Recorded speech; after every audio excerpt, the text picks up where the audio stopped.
coming up on the Lead Ministry Podcast. Very important. And so this could be a big danger because ministry leaders can burn themselves out when we take on burdens that aren't really ours to carry. Now your host, Josh Denhart. Hey everybody, welcome back to another episode of the Lead Ministry Podcast. We're grateful that you're here. We're in this extended series on burnout. We're receiving a lot of great feedback that this is mattering to you, and guess what? It's mattering to us as well. We are not immune to burnout, and we know that you are not immune as well. Well, Bill, I'm grateful that you're here. We're talking today about burdens versus loads. This is a very interesting concept today. Yeah, I'm super excited to talk about this. I think when you originally had talked to me about this, I was like, this one is going to be really good. Yeah. Well, as everybody knows, we kind of try to jump in right away. We don't dilly-dally. Burdens versus loads. And today we're going to define it. What's the difference between those two? We're going to develop it, take it a little deeper. Then I'm going to give you some strategies to ensure that you have something to know what to do with this information today. This is not just an effort in esoteric linguistics about the difference between burden and load. We want our lives to be different so that you can sustain and keep in ministry for the long haul. Okay, so here we go. Jumping in. What is the difference between a burden and a load? Let's define that. Now, the definition of a load is a load is light enough. It's a light enough pack that someone should be able and be expected to carry it alone. So if every one of us, Bill, have a load to carry. And it's light enough that one person should be expected to carry it by themselves. Now, the definition of a burden. A burden is a heavy load that is simply too much for one person to bear without the loving help of Christian friends. Let's do that again. A load is something that you can carry all by yourself. A burden, however, is something that's simply too heavy for one person, and we need support from other Christian friends to carry that. A load, you're on your own, and you should be fine. A burden is something that deserves and demands, really, Christian friends to help you carry it. So here are, if you're watching on YouTube, which I would encourage you to do, because a lot of this we're laying it out visually quite well. On the load side, show up to work. Everybody should be able to do that. Am I right? Yeah, it should be a normal thing for anybody. That's right. Basic home maintenance. You can do that. Like take care of your own house. That's a load. By the way, I remember, Bill, never forget this. My wife's uncle, Uncle Larry, he's a good dude. He's a doctor. He's very smart. And when he speaks, you really want to listen. And he said one time, he kind of chuckled and he said, well, you know, Josh, they say that if you want low stress in life, don't get married, ride a bike, and rent. Right? I like that. Don't get married, ride a bike versus a car, and rent, don't own. The converse of that is get married, it's going to be harder. Have a car, not a bike, it's going to be harder. And own a home, don't rent, right? Yeah, that's so funny. So Uncle Larry. So home maintenance, your home being maintained, that is a load that every one of us have to bear. Like clean your gutters, bro. Like you can do that. Exercise regularly. That is something that's on us. Okay. Care for your own nuclear family. You should be able to do that. You should be able to get your kid to school. All of these things are a normal part. Now, work with me, showing up for work, doing home maintenance, exercising regularly, and caring for my family. That's not necessarily easy, but it's a load that I should be expected to bear on my own. Right. Okay. Yeah. If you are a normal, healthy, functioning person, all of those things should be doable for you. Bingo. So that is a load. I'm not saying it's easy. I mean, a backpack is still a backpack, but it's bearable for one person. Okay, here we go. Let's talk about burdens now. An elderly woman with bills. Okay, somebody's house burns down. They're diagnosed with cancer, or an abandoned mom who has 4 kids. Stop everything. Let's do this. Let's slow this down. Let's do this quick comparison. You've got show up for work. Okay, everybody should be able to do that. However, an elderly woman who's now a widow, who can't make it out of her own home. She has bills. That is now a burden. She can't bear that alone. Right. And last I looked, the scriptures you want to know about God's heart. God is like, hey, that person you take extra special care of. That's very close to the heart of God. And so you should be able to do your own work. But guess what? Collectively as a body, we're going to care for that one person. This is now not a load. This is this is a backpack that she can't even stand up with. We're called to do something. That's a burden. Okay. Maintain your own home. Got it. That's a load. It's a pain in the butt sometimes. But if your house burns to the ground, you're going to need some support. That's absolutely a burden. Okay. Exercise regularly. Okay. Got that. How about diagnosed with your body is racked with cancer and you are now in treatments. You're sick, deathly sick. Okay. That is a burden and you need extra help. Very good.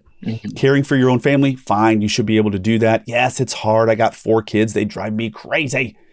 However, a mom who has been abandoned by her husband, or maybe her spouse died. Maybe her husband just left because he was a nut job and he left her with the kids. That is too much for one human, and the church needs to come alongside that person. So, Bill, we got loads and we got burdens. Am I making sense? Oh, yeah. This is crystal clear. Yeah.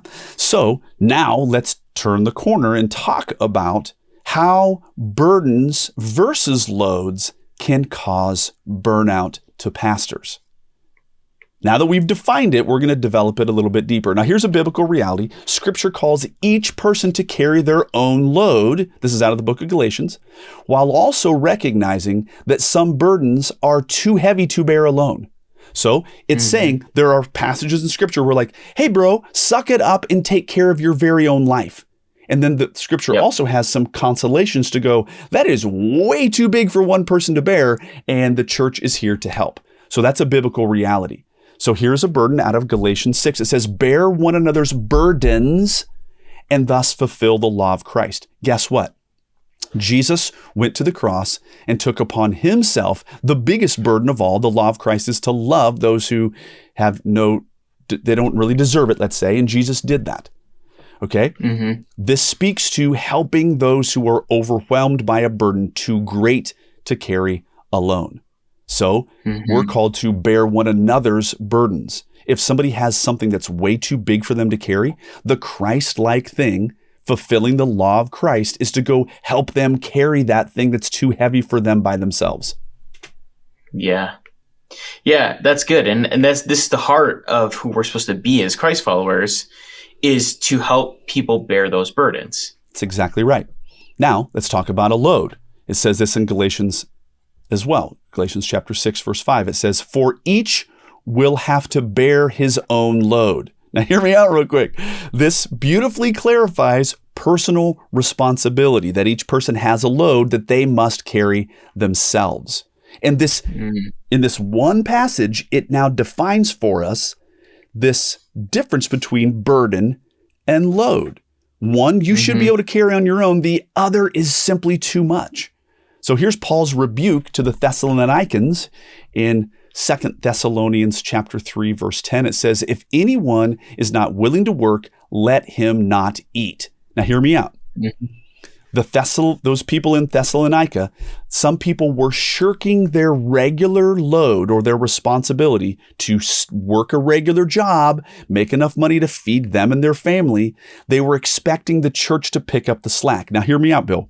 A lot of people maybe don't know this, but the church at Thessalonica had this, I'm going to say, theological malady where they thought that the second coming of Jesus was tomorrow or this week. Now, it certainly could be Christ is coming home. None of us know exactly when, but they were so overtaken by that concept that they were like, dude, forget work. I don't need to work. I need to prepare myself for this impending day of the Lord. And so that makes sense. They were not working. They were over spiritualizing. They were not working at all. And therefore their cupboards were bare. And they're like, oh, stink. I have no food. I have no money because I've not been working, because I've been manically preparing for the day of the Lord, which sounds super spiritual. But Paul was like, hey, guess what? Let me do a whole entire 2 books of correction about overthinking the second coming of the Lord. That's the intent of those 2 books, mind you. Yeah, that's really interesting, because it's like if you sat down with the average person, you're like, if the world was ending in 3 days, what would you do over the next 3 days? Right? I wouldn't go to work. Probably not. Exactly. So that's what they're sitting there thinking, like, well, if the Lord's return is truly imminent, that it's coming very this shortly, week, then why? Then why should I care about these earthly responsibilities? I'll just spiritualize it and lean into that. And that means that I don't have to do anything and other people can take care of me. That's right. And so then the church in Thessalonica was being triply, quadruply burdened, because not only did they have the real needs of widows and orphans, which is a true burden, now what should have been a load has now been elevated to a burden because these people weren't taking their own responsibilities seriously. Yeah. Okay. Yeah. And that's so important, because I think even in a modern context, people see the church right now caring for people's burdens. And then sometimes they go, okay, well, if that person's getting taken care of, then maybe my load needs to be taken care of by the church. That's right. And so that's where this is the essence of how we can become burned out. We're turning the corner now that we've set the stage. So it says this in 2 Thessalonians 3:12, Paul rebukes those who are walking in idleness, not working, but meddling in others' affairs, and commands them to take responsibility of their very own lives.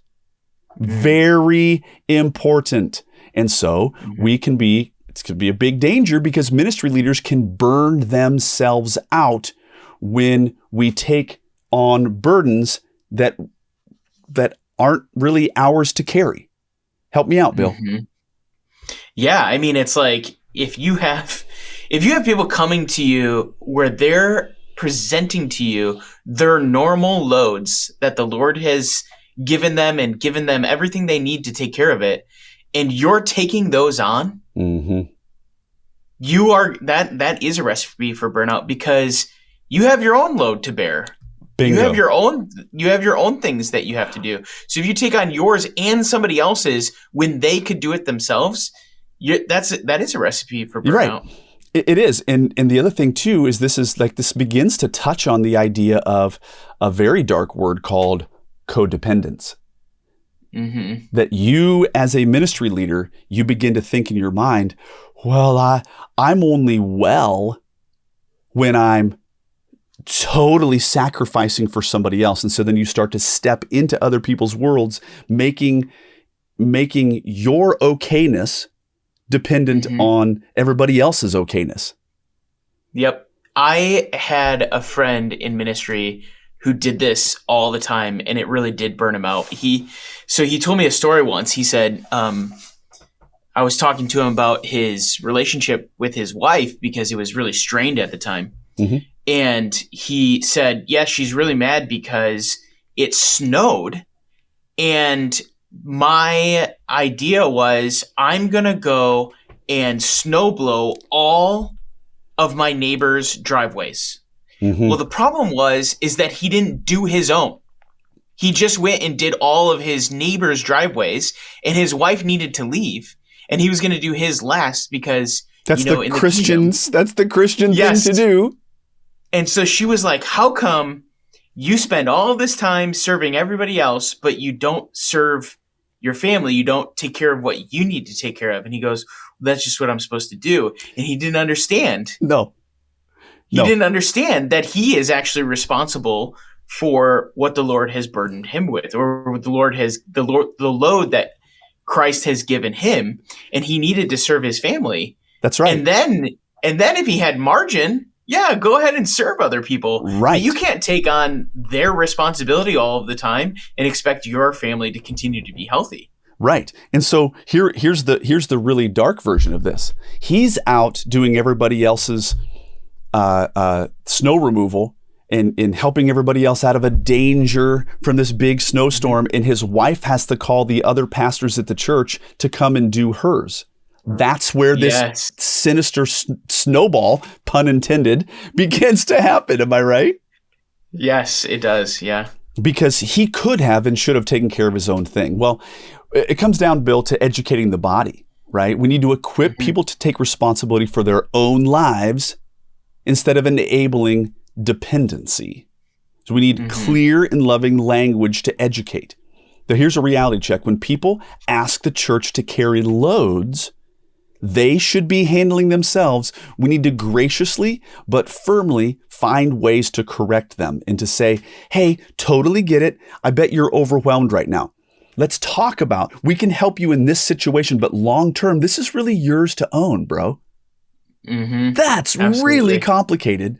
But I think that if we don't normalize that type of language, we're going to have a bunch of atrophied muscles on this guy's body because he's not doing regular work. Right. Absolutely. Yeah, we do this. We do this as a church with our benevolence fund because we set aside money as a church to really help people in our community. Yeah. And we do too. But it doesn't come just, we don't just freely give it out for no reason. You know, like people come in and we say to them like, okay, this is the second time you've come in and you've asked us to pay your electric bill.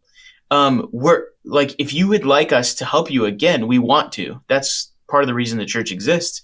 But we need to do a little bit of a financial audit. Like, where's your money going that you are constantly in this state of having $0?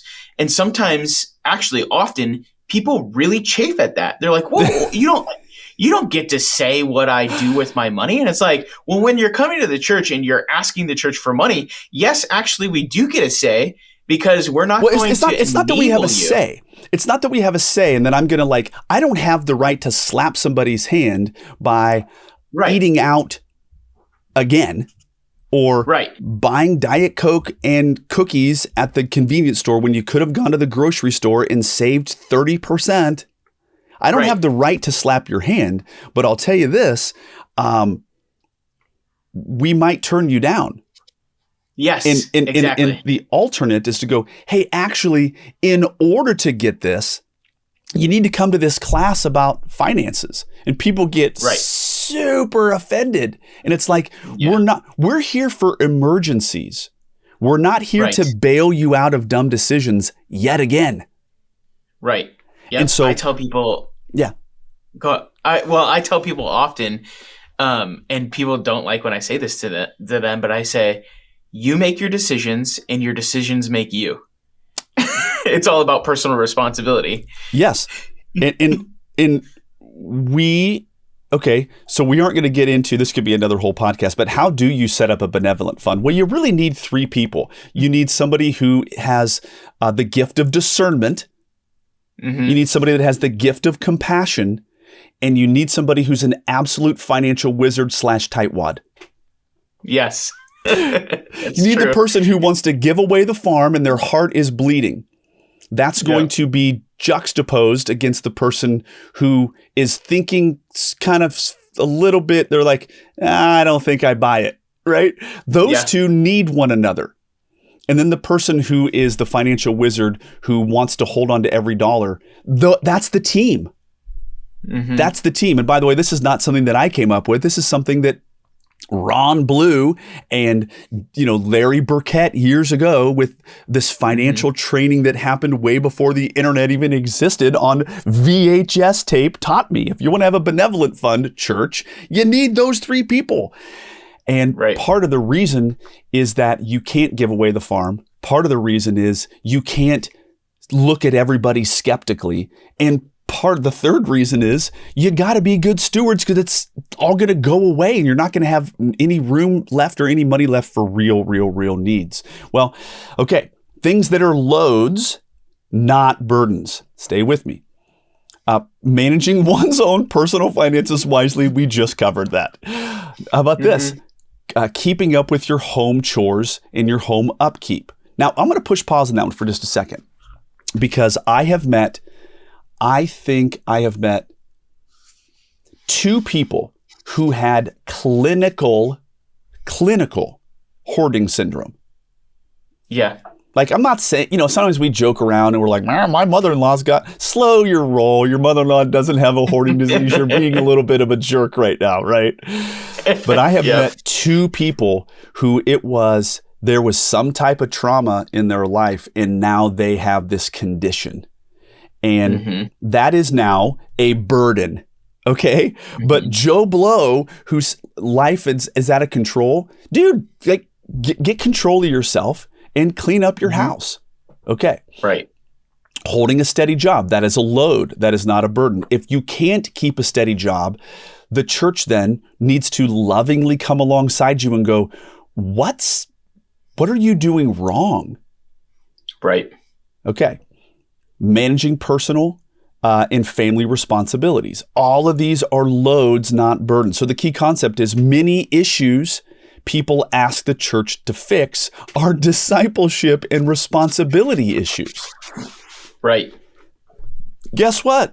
If you're looking to put out the fires of everybody's minorly complicated life, friend, you're going to burn out. Absolutely. Yep.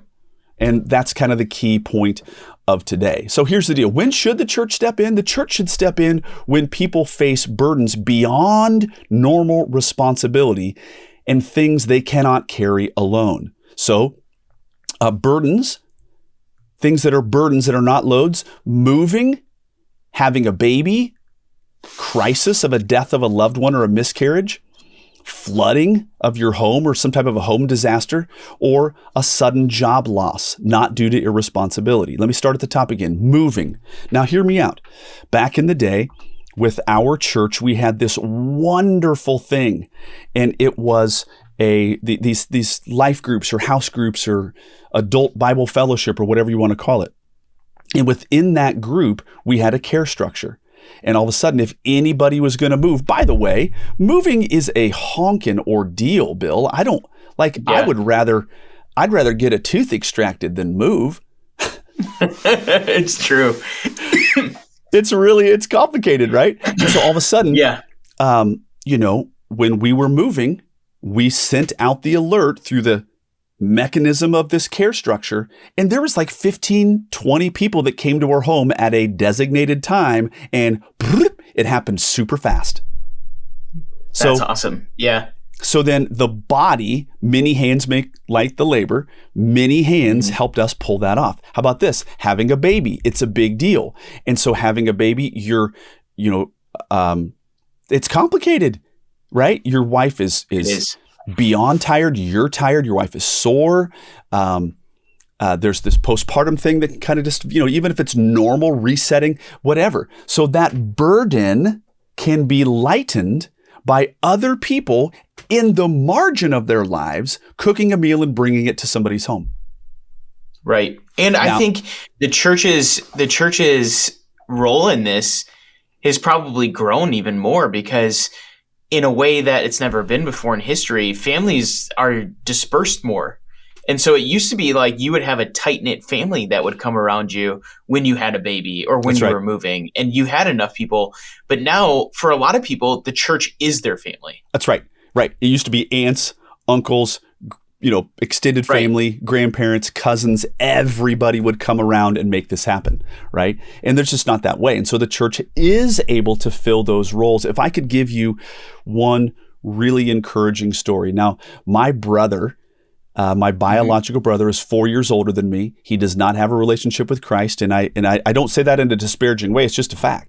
And I came to Christ at 21, kind of a radical conversion, and it was a little bit jarring for him. And we had a lot of contention and he didn't know what to make of me becoming a Christian. Okay, that's fine. Mm-hmm. Well, there were times over the years that he would just outright make fun of me, a lot of derision, a lot of animus and anger, and would really put me down because of my faith. And so, it got old. And sometimes I was like, oh, drama, here we go. Here comes the heaping on of abuse. Well, one time, I'll never forget it in all of my life. I was standing outside of my old home the street light was doing its thing, and I was on my Razor, right? My Motorola Razor phone. That dates this a little bit, right? And I was talking to him, and he said, "Oh man, you're moving." And I said, "Yeah." And he goes, "I hate moving." I said, "Yeah, but it won't be too bad. We have like 25 people who are coming over on Saturday at 9 a.m. It'll get done lickety split." He goes, "What?" And I was like, "Oh, here it comes. He is going to, I'm a part of a cult. What, you're a weirdo. So all of a sudden I was just waiting to have just abuse heaped on me, because it happened many times before. And all of a sudden he goes, "What did you just say that again?" And I said, "Well," and he goes, how does this happen?"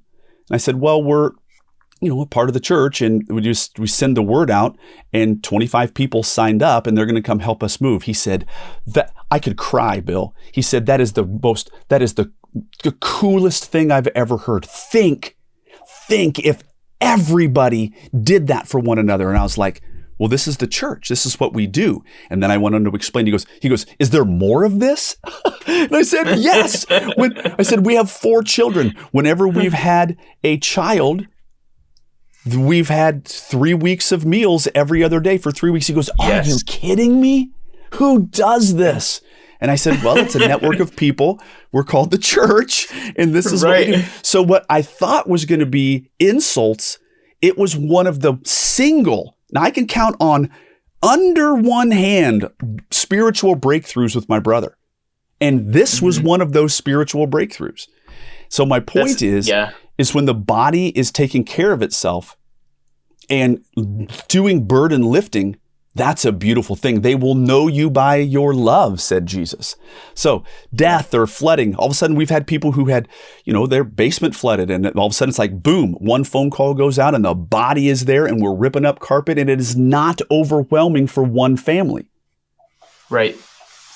Okay. Yeah, that's so good. I actually love that idea, because if you ask the everyday person like your brother, yes, could you this weekend find 25 people to help you move? He couldn't. Like in your life, he couldn't, right? Like, what are you going to go down to the stand on a sidewalk? Will somebody help me? Can somebody? Right. Right. And so absolutely. And so guess what? Now watch this. There are even times, Bill, where somebody is simply overwhelmed, and what looks to be a normal load, that just the craziness of their life, it just starts mounting up. And so there are times, if they have a network of people, their small group, their house group, their life group, their adult Bible fellowship, and you say, "Listen, we're kind of freaking out as a family," and then people have rushed in. I remember one time I got mono, and the church came around and they cleaned my gutters, and they removed all of the leaves from my yard because I was physically incapable because of sickness. Now that is a beautiful thing. That was a unique burden, but I got to tell you, I've done it every other time since. You see what I'm saying? Yes. Yeah. Absolutely. Burden versus load. Okay, team. Well, as we close this out, how can the church do this? Well, the church needs to have a powerful, efficient response system. The body of Christ should be ready to mobilize instantly when a real need arises. Baby born? Boom, shower organized. Tragedy strikes? The meal train is instantly activated. Boom. Call one pastor. Somebody's moving? The moving crew is deployed, and 25 people show up at your house, and then your brother all of a sudden sees the body of Christ doing its thing, and it's a beautiful thing. Home flooded? Boom. Call one pastor. Now, the pastor himself shouldn't show up. Maybe he can. He certainly can, but there can be a team of people, a network of people that are surrounding that person, and help arrives. Sudden job loss? Instant financial assistance is given. The point is that you need to have an antidote toward your own personal burnout. And if we build systems well, no need is going to go unmet. We become the hands and feet of Christ in a super practical way that not only helps the body, but is showcasing the love of Christ to outsiders. Really powerful. That's so good. So a key question. I remember plenty of people have said, "Hey, the church didn't help me." Okay, I get it. Fine, fair, whatever. Did you communicate that need? And if they didn't communicate the need, you really can't expect the church to come rally around you. So if somebody isn't connected to a small group or a life group, or they're not serving, how can the church know what's going on? So how do you, pastor, who's listening to this isn't just an exercise in futility. This is an exercise, this podcast in, hey, you, ministry leader, you don't want to be the only person who they call, and you're the only person who is now digging them out of their dangerous hole of a burden. You need a team of people. And the way you have that is through house groups, life groups, serving groups, whatever. And then they are alerted. Now listen, we have to have discernment. We have to be on the lookout as pastors, but guess what? We're not mind readers. Yeah. I've had to say that to people. Well, we can't know what you don't tell us. We could have enacted all kinds of care structures, but you were quietly waiting for the church to read your mind. This happens a lot. It does. Well, Bill, as we close this off, any final thoughts that you have about this idea of burden versus load? I think it's so smart to set up the systems in order to manage those. And it becomes increasingly important as your church grows. And so think about even the easy steps to do that. Like at our church, we don't have the pastors even managing those ministries. We have volunteer leaders who are like, this lady, all she does, she's a meal train coordinator. That's what she does. We wrote her a job description. And no matter what is going on in our church, if a meal train is needed, we call her and she's like, got it. And that's all that happens. That's it. And so there's a mechanism that has been built, and it took time, it took a level of intentionality, but a mechanism exists by which you, pastor, find out something's going on and you hand that off. This is Acts chapter 6 all over the place, right? To where the apostles were like, we can't manage the distribution of food to widows. This is such a priority to God. This problem, widows not being taken care of and their burdens not being managed well. This is so important that we need to actually grow. And so what did they do? They created, in a sense, the first deacon board, really. And Stephen and 7 people who were proven and godly and good already, what appeared to be a problem really was just a need for growth and a need for a system. Yeah. So amen. That's what we're communicating, folks. We hope that you out there in podcast land have been encouraged by this. You need to have a system by which you can care for people. Otherwise, they're going to come looking to you to do all of this burden lifting, and you yourself aren't going to be able to manage it because guess what? You have a load, and that load is pretty big by itself, and you can't be managing other people's stuff. So you got to have a team. You got to have a system. Gang, I hope this was helpful for you, and we will catch you guys on the next one. And that's a wrap for today's episode of Lead Ministry Podcast. Don't forget to subscribe and leave us a review. Make sure to follow us on Facebook and Instagram, and visit leadvolunteers.com for more episodes and resources. Thanks for listening.